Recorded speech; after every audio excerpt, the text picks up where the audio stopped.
Welcome to the Dana Grant Show, where heart-centered stories, authentic connections, real talk, and real action come together. I'm your host, Dana Grant, and I believe in the boundless potential within each of us. Join me as we dive into transformative conversations that not only inspire growth, but compassion with a deeper understanding of ourselves and the world around us. Let's embark on this journey together, unlocking all the power within and creating a life of purpose and fulfillment. This is the Dana Grant Show, where your story matters and your voice is heard, and I cannot wait to dive in.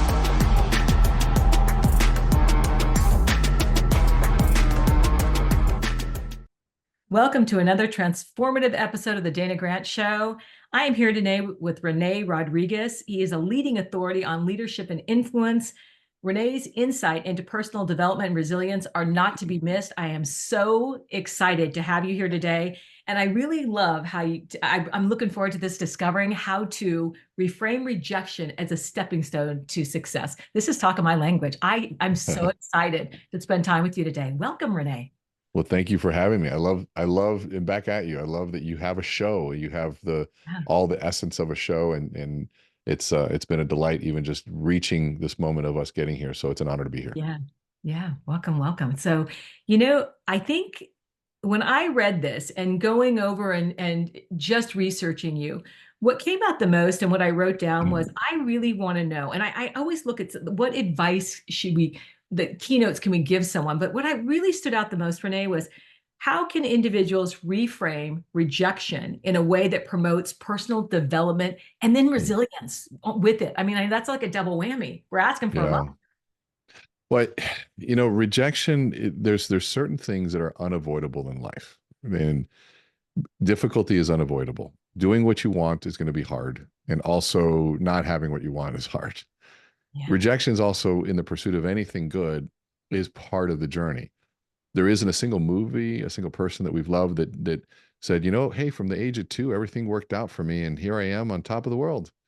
We wouldn't watch that movie. 1, it would be boring. 2, we just know it's not realistic, which means it's not real life. And so inherently what we're saying is that rejection is a part of the journey of life and through an idea. Mm-hmm. So part of what I think what happens, and there's so many levels to this, so we can I'll start somewhere, ask me questions, we'll just keep diving into it and just kind of go back and forth.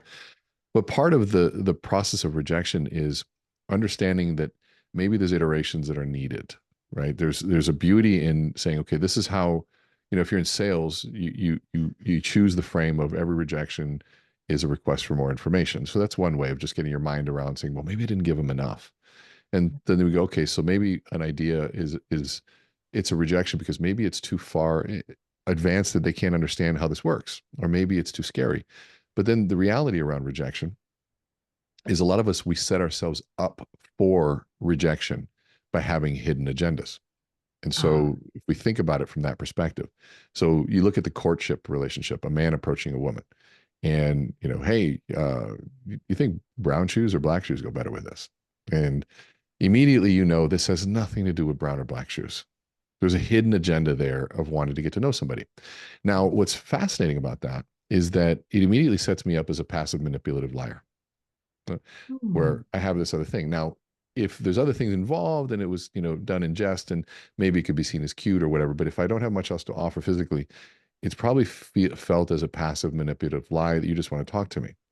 But if I came to you and I said, hey, me and my friends are having a conversation and we just need to know a female perspective. Do you think brown or black shoes go better with this? It's a totally different vibe because it's not about you. There's no hidden agenda. It's actually, we just need an opinion from a female, and it could be from you, it could be from somebody else. And so the same is true in approaching an idea. It's like, if you're approaching, let's say, a referral partner or somebody you want to do business with, and you take on the approach of taking an interest in what they're doing, but yet you really have an underlying need or want for them to do X, Y, and Z with you. The client, just like women, are trained to see that from a mile away. And so it just doesn't come across right. And so the way I look at that and saying, okay, what if instead of me trying to get someone to like me, whether in business or in personal life, whatever, what if I took a proactive interest in trying to like them? What if I really tried to like them? Well, one, you're engaging in one of Cialdini's laws of influence, which would be the law of liking. We like people who like us. And so, but then what do I have to do and become to then saying, okay, who is it that I want to be around? What kind of people do I want to work with? And you seem like one of those people. Tell me about you. I read this. And all of a sudden, now there's a real, genuine conversation. If you can truly let go of the need for the other, now all of a sudden a relationship happens. You like each other, and business is really easy to do with people you like. I like that. So what advice can you give people out there that are attracting everywhere they turn, they're attracting the wrong person, the wrong Mhm. move of business? What would be the easiest, most simplistic way? I love easy. I know there's a complicated way and an easy way to do things. I always like to choose the easy way. What people that are choosing the complicated way, what can you cut through that and give them? One nugget you can give them. Wow, if I wish I had the answer to this one. Well, most of my life, I attracted all the wrong people. I think when I looked at that, I think when I look at that, the easy answer that has a depth of complexity behind it would be to attract people of quality, be a person of quality. Ah, I like. And and that's a that's it's when you look at there's certain people that I pay a lot of attention to this recently. So it's really ironic that you asked this question. There's certain people that I meet that have a certain gravity to them, and things just flow to them. Their opportunities are abundant with them. Money is just always coming to them. People are always asking them to do this. I had a friend of mine, in fact, our business partner, who just has deals, 30 to 40 deals a week come across his desk. Now he's going to be in 3 major motion pictures. He's not even an actor. How is he going to be beside these people? What is it about him? And then, now they just got a call. They're asking me to do this. I'm like, what is it about you? The world just is sucked in. Magnet. Yeah. Yeah, but it's beautiful. And you know what? He's also an amazing person of quality. And he Mm. truly is a generous person with what he knows. And he allows the give and the take to happen in his life. I had this conversation with one of my guests at AmCon. Dave Meltzer is that there's this having a giving mentality, but also receivership is just as important. Yeah. That, and for me, he's been helping me saying, Renee, like, first, my job with you is to help you see that people are trying to give you all the time, but you're not allowing it. I was like, wow, okay. Mm. Maybe I'm not allowing that full cycle because I know I feel great when I give. And when I stop somebody from giving, I'm robbing them Mm. of that. Yeah. Well, that's Easier powerful. said than done. I was just going to ask you, easier said than done. But I think the first step is always to acknowledge that, hey, what can I do better here? I always say when we know better, we're required universal law to do better. But before that, we're just in the struggle. But in your Yeah. personal life, my next question was just that. How can you, or what was your last time that you had to reframe a significant rejection and you flipped that and it had an impact on your growth, that you utilize that as pure fuel? Rejection. Oh man, there's reject. It's all the time. There's, I can think of, a big one in my life that sort of started me on this trajectory was being rejected from my college basketball team. I was cut my sophomore year Mm. and thinking I was going to play my entire life and realizing that, okay, that wasn't going to happen. Wow, yeah. And I got a chance to ask a CEO the week later saying, he said, how's basketball? And I said, I got cut. And he knew my mother. And I said, I go, here's my real question. I said, I have more focus and energy and discipline than anybody I know, but I have nowhere to put it. What do I have to do now to be in your shoes when I get older? And he looks at me and he smiles. He gets this question from a 19-year-old. He's like, or 18, I think at the time. And he goes, you learn how to sell. If you learn how to sell, you'll always be employed. And so like this moving away from basketball and then into this idea of saying, okay, what is selling? I didn't really know what it was, but I got a chance to be recruited by a sales and marketing firm, which was really selling cookware door to door. And they told me because of my GPA, I had been selected. Well, I had a 2.3, so somewhere they made a mistake. And I went in there and realized that was one, I was the last person to make a sale. But when I made the sale, I realized, they just told me, you do 10 presentations, you're going to be rejected 7, you'll sell 3. And I'm like, so the sooner I get through 7, the faster I get to 3. They go, exactly. I was like, cool, I've been rejected my whole life, so this will be easy. Let me just get them out of the way and just play the Mathematics. numbers. Yeah. Yeah, it was mathematics at that point. But that taught me a principle that the law of averages are more important than sometimes my little voice inside of doubt. And Mm. so I have this voice that says, this is not going to work. It's not going to work. But I go, well, what the law of averages says it's going to at some point. So you shifted to Mhm. utilizing the law of average. Your belief system was, I'm going to believe in the law of average because that works. and my Yeah. voice doesn't always work, and sometimes it gets in my way. Yeah. So, it's so interesting. I have a lot of clients that have a lot of fear of rejection, and they just, they'll do anything. They'll get busy doing anything except for selling. And I think, well, maybe the word selling is too much. Let's put connecting instead. Maybe how I does that say keep selling. keep Keep selling. We selling? have to Oh, I was reframe just going to ask selling. you that. Oh, just tell me Yeah. more about that. I think this is valuable information. All right, let's go. So Keep this is good. I selling. like to have a Yeah. sales. You have a sales audience. All right, let's talk about that. Every good salesperson I know has had a situation when they realized they were at a fork in the road where they realized, do I really believe in what I do? I'll give you one example. I was a good friend of mine, Scott Hardy, one of the greatest salespeople I've ever met, and he told me when he was younger, used to sell long-term healthcare insurance, and he went over to his best friend's house for dinner, and they were talking about how his father was just diagnosed with this rare disease and it was going to be expensive and he was going to need a lot of care and they didn't have the money for it and they're trying to figure it out. And he goes, the moment that conversation came up, I knew my heart sank to the floor because I knew where the night was going to go. And sure enough, my friend goes, hey, mom, dad, Scott sells an insurance that does this. And like a record scratch, the whole family starts talking. They all look at Scott and they go, Scott, what can you do for us? And unfortunately, he had to say, well, I can't help you because the policy would have had to have been in place prior to diagnosis. Mhm. So that wasn't the hard part. What was hard was what the father said. The father said, so were you waiting for something like this to happen before you told me about it? Mm. And it was in that moment, he goes, I had to look myself and say, for the rest of my life, that either I believed in what I was selling enough to tell my friends and family about it, or I was in the wrong business. Mm. And when you realize, like, if I had to, let's just say, for example, Dana, I came to you and I said, Dana, hey, I just took this class that I saw on TikTok and it helps me diagnose pre-signs of cancer. And it was, from what I saw in my notes here, it looks like you have a couple of the symptoms. I would love to give you this test to see if you have it, but it's $10,000. Would you like to buy it? Yeah. I took a class on TikTok. Well, Would you probably, like to pay me yeah, $10,000 for this? probably no. Probably Probably no. not. Probably Yeah, not. probably Right. not. And Probably negotiate there. But I like the idea of the test that, well, but yeah, but you're going to spend 10,000, yes or no? No. no. So now, okay, so you know what? I don't want to be pushy. She's right. So now, 3 months later, your doctor says you might have this cancer. And you come back to me and say, Renee, dude, I think you were right. Like, I need to take that test and go down the cure path that you have. And I have to say at that point, I'm so sorry. You're too far along now. I can't help you. How would you feel towards me where I could have saved you from it, but I didn't communicate it well?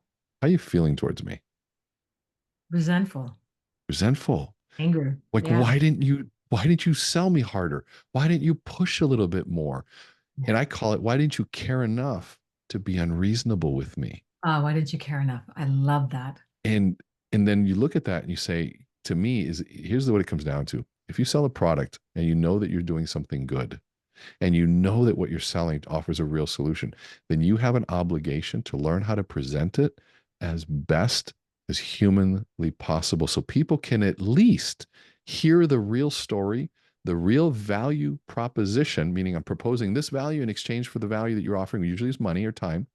Mm. And I'm going to propose an exchange here, at least present it in a way that somebody can make a logical and good decision. And if you can't, you're doing them a disservice because then you're going to find yourself in that same scenario Scott was in. Over and over again. I love that. I think that's just almost, I always say everyone's got a genius. That was a genius answer. I can apply that formula that you just said, that one liner to, I coach business people, a lot of attorneys, a lot of real estate, a lot of entrepreneurs, but the fear is always the same. And I love the belief in the product. If you believe in it, then what's stopping? Or you're in the wrong business. Perhaps you Yeah. don't believe enough. And if I, you can share a story of how they who have yeah, lost because yeah. they didn't act, now all of a sudden there's that reality of, oh, I can't let that happen. That's the reframe right there. Yeah, I love that. And I think I asked for simple and you gave me simple. That's not a complicated answer. That's a My very wife would simple. tell you opposite, that I talk too much. Well, you know what? I thought it was a great answer and I asked for it and you gave it and you narrowed it down. So if someone was struggling right now, and I know they're out there and I know they're struggling because the struggle is real and they're frightened of rejection. And rejection is they usually don't want to make the sales call. And in any industry, there's sales attached, whether you're a coach, whether you're in real estate, it's all sales based. Anything across the board I look at, there's a component of sales, unless you're in, Yep. even as an attorney, their businesses Sales. they're still in sales. They've got to bring in the clients. They still got to, so it's still They're sales. communicating an idea. Yeah. So what would you say to the people that are frightened and fearful of rejection? And they're struggling with it. They're going through that Yeah. loop. You know the loop, you can hear it. Yep. Well, I think it goes back to what we said before. Stop trying to get people to like you. And, we take such a personal approach with what we sell, which, by the way, it is personal. Yeah. We're told to go love something and fall in love with it, tell everybody that we know about it. And then, oh, by the way, most people are going to tell you that you're crazy and reject you, but don't take it personal. It's like, ugh, but I do take it personal. But that's Mhm. also why people gravitate to listening to things like this, because we take it personal, but we just have good coping methods to deal with it, right? And so then personal development, it really becomes a really strong component of it. But when it Yeah. comes to rejection, I think you have to take a look at it from the perspective of, like, if I'm trying to get somebody to make a phone call, I'll give you an example. We wanted loan officers to call on real estate agents, and that's where they get the majority of their leads. And so it's no different than somebody calling a lead source, and they would just crumble. And what we said is, say, okay, so there's a process by which they say, okay, instead of me trying to get them to like me, which the conversation, if I'm trying to get you to like me, saying, hey, Dana, this is René Rodriguez, hey, I have this amazing program that, 9 out of 10 people have given it a positive rating. And, we work with so-and-so and so-and-so in your industry. And I'm basically throwing a bunch of stuff that hopefully you like Right. so that you'll buy from me. And that's the hidden agenda. Instead, if I say, Dana, like basically how you did with me, Renee, I love how you show up. Like, man, what you've done here. I read your book. You did this, and I'm like, man, I don't. They're like, Renee, because we said no. We said we're done with doing podcasts, and the way you approached it, I'm like, yeah, make that one happen. I love that. And so I you love took that. an interest in what I was doing, which made me like you. And so that's that immediate interest. And you can take 90 seconds on someone's website and learn if you just listen to what it is that's important to them. So they said, how do you do this? I said, okay, throw up so-and-so's website. They pulled up a realtor. I think let's just call her Mary. And immediately they all started laughing at the website, just laughing at the website. And I'm like, what are you laughing at? They go, look at how horrible it is. This looks like it was made in 1985. And I Mm. said, I know, I love it. And they said, why? I said, hold on, let's look at our mission statement. And they all started laughing at our mission statement, throwing up in their mouth because it was so cheesy. We want to change the world one home at a time. And I said, now, here's the problem. You all are looking at this website through your eyes. Mm. Let's look at it through hers. Who do you think made this website? And they go, she did. I go, how long do you think she took to create this? Clearly, she doesn't understand technology. She's probably spent weeks, if not months, on it. You can tell by the pictures, stretched out, the formatting's off, the fonts are old. And I go, now this mission statement. I know it means nothing to you, but have you ever written a mission statement? Like, yeah, how long did it take? Weeks.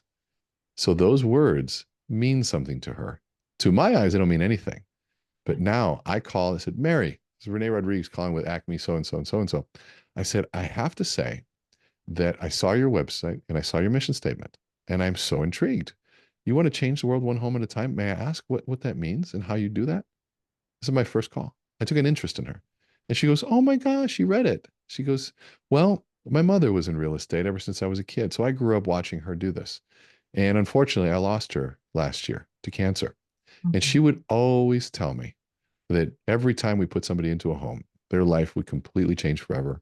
And so my mission became to change the world one home at a time. And now I'm in tears.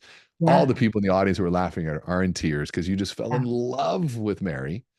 Yeah. And I'm looking at that going, and I look at them and I said, Mary, and the script was basically along these lines. Mary, I got to tell you, what an incredible story. And more people need to hear that. Mm. Here's why I'm calling. We make a decision every year to surround ourselves with really amazing people that are of like mind, like values, and have a commitment to excellence. And clearly, in this little conversation and what I saw online, you fit that criteria. I am looking to explore that a little bit more. What days of the week are typically bad for you? Because I'd love to have coffee with you. What days of the week are bad for you? She was immediately booked this appointment, and it was immediate. And by the way, it was, did I like her? Loved her. Yeah. And guess what? When you do that same thing and you run into people, it's like, no, I don't, like, who are you? You're a dime a dozen. We don't want this, that. I don't want it. I don't like them. So guess what? And there's nothing to be rejected because I didn't offer anything. Right. There was nothing to offer. If I don't offer anything, there's nothing to reject. If I'm truly seeking people that I like, then there's nothing for them to reject. I just found out I don't know if I like them. I So I don't move know if I on. like them, but I love the way you before you looked at it and you actually asked the right questions. That's a gift to be able to ask. And the interest of leaning in, you leaned in a little bit more and it mattered to you. So I think sales is all about that connection. Sales matters. It's got to matter what they're doing. And it's, yeah, and they've got to show up and ask the right questions, which you did. And look at that. And look at where that went. And So go oh, ahead. please. No. I want you to finish that thought Well, because as I say, I just think, the sales is what makes the world go round. If you sell something, somebody, your money is being exchanged, and you can go spend that money on something that really somebody sold you on, and yeah. you're helping their business, which then they can go spend money, and it just goes around and around and around and around. And so sales makes the economy go around. There's a lot of beautiful things that happen. And here's the thing, selling isn't deception, selling isn't pushy. And so we have to really reframe for ourselves what solving a problem means, searching for the solution for somebody. And like people will say to me all the time, Renee, what's it cost to bring you in? And I'll say, to bring me in or not bring me in. Mm, And I get one of two responses, either a giggle, ha ha, a good one to bring you in, or I get a perplexed, like, no, to bring you in. And that's my way of sort of pattern interrupting the conversation and going, well, here's how this works. I said, if it costs you more to bring me in than to not bring me in, you're a smart business person. You won't bring me in. So really, it doesn't cost you anything. But if there's a solution I bring to the table, which is why I think we're talking, because I think you've identified one, and the value of the solution that I bring far exceeds the cost of bringing me in, would you agree that the difference between the two would be a cost of not solving that problem? And they go, yeah. I said, so why don't we get together and figure out the value we're trying to create first? And then I will get down with a pad of paper and a pen, see what number works for you, what number works for me. And my promise to you is that my number will be a lot less than the value that I bring. And if I don't do it, you don't pay me. Does that sound fair? wow. And now people say, well, that's a great script. I said, no, that's a philosophy. That is the way one business should work. Give me $1, I'll give you five. And if I can give me $1, I give you five, how often would you do that? As often as you'd allow me. What if you were busy? I'll cancel my meetings. That's what value is. Right. And so if I can offer value, then we should be exchanging value all the time. I love that. That is my mission statement out there. We should be offering value all the time and over delivering. If I can do it, I'm going to do it. If there's a way I Yeah. can do it, I can do it. I love that you said that.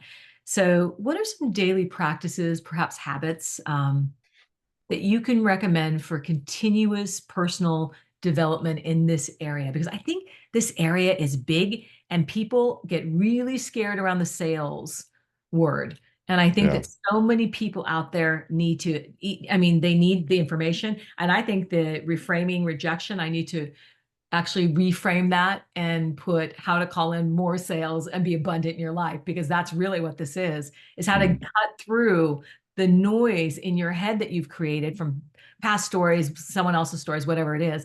All Yeah. this personal development, you've created this little nugget that you're like handing them. And I was going to ask you, give this nugget. And I think, what can you say for that continuous? What can you recommend for the personal development and growth in this area? Nothing replace reps. If you're playing Mhm. baseball, nothing is better than swinging the bat over and over, over and over again. If you're bowling, how many times can you roll that ball? If you're playing basketball, how many shots can you get in a day? Professionals, they live by reps and quality reps. So then how many times can you share your story? Are you practicing your value proposition? Are you going against different audiences and practicing ebbing and flowing with the energy of the room? There's nothing that will ever replace just practicing. And so find a way to do and share and use your voice, the most powerful tool we have, every single day with Mhm. somebody. Wow, I love that. I love the repetition. I say that a lot, but the way you just said it, it just sounded so powerful. Reps, whether you're playing basketball, whatever it is, practice your trade, practice speaking, practice coaching, practice what it is you love, which goes back to what we originally talked Yeah. about. You better love it. If you're not, get into another field, which is, the struggle is real for a lot of people. And the They last thing I'd add to that is that there's practice, and then some people say, well, practice makes perfect. Well, practice makes consistent. And so Mm. if I practice a bad golf swing, I'll be consistently bad. So there's a perfect practice in there. So there's a constant refinement of how you're practicing. I played college basketball, but if you watch a professional train versus an amateur, the difference is intensity. I'll be doing free throws in an air conditioned gym, relaxed, quiet, and just breathing, walking. I'll take a shot, walk up, grab the next one. I'll take another shot. You watch a pro, they're running up and down 5 or 6 times, drenched and out of breath, and then they have 10 seconds to shoot a shot. I was talking to a professional golf instructor, and he goes, the way that we replicate the pressure of a game-winning shot is they'll have like a little putt, or they'll have like a little chip shot, and he goes, okay, do 40 push-ups, and I'm going to give you 15 seconds to do your shot after the 40 push-ups. And like muscles are tight, everything's there, and he's probably out of breath. Is, how are you going to pull it together in that? And so the training should be harder than the game. Oh, that's gold. I was going to ask for like one gold nugget to leave him with, but I think you just did. I don't even need to ask the question. The training should be harder than the game. The repetition, the day to day. There's no time out when you want to be great at something. And I Yeah. think that consistency, and when I watch people's consistency, that's where I really narrow in on their consistency, their integrity, their willingness to give and show up, or connect. I'm of the opinion it doesn't matter where our rank is in the world. People are important to me, and whether they've got 1 million followers, if I love their energy, I'm gonna ask. It's not gonna stop me. Or if they've got 10,000 followers, and I love their new book, and they're not known yet, I'm gonna ask them to be Love it. here because it's that energy pool for me of Mm, watching someone build something is such a beautiful thing, and I love that you yes. gave that consistency. I always ask this at the end. I could talk to you forever, and I have so many more questions, You're but too kind. Thank you. I know, and I know I've kept you over, but I'm fascinated. I'm learning, and I love that. I love it when I'm like, oh, cha-ching, cha-ching, cha-ching. Mm, You just built me back up after taking a bad hit last week, and it was like, oh, yeah. I feel better about me today. Love it. I love that. So thank you You're for too that. kind. Thank you.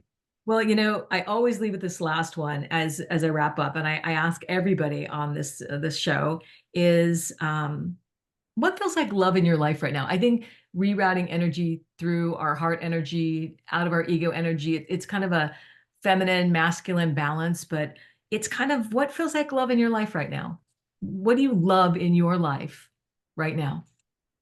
You know, that's a deep question. So I spoke 239 days last year, and that means I was on the road a lot.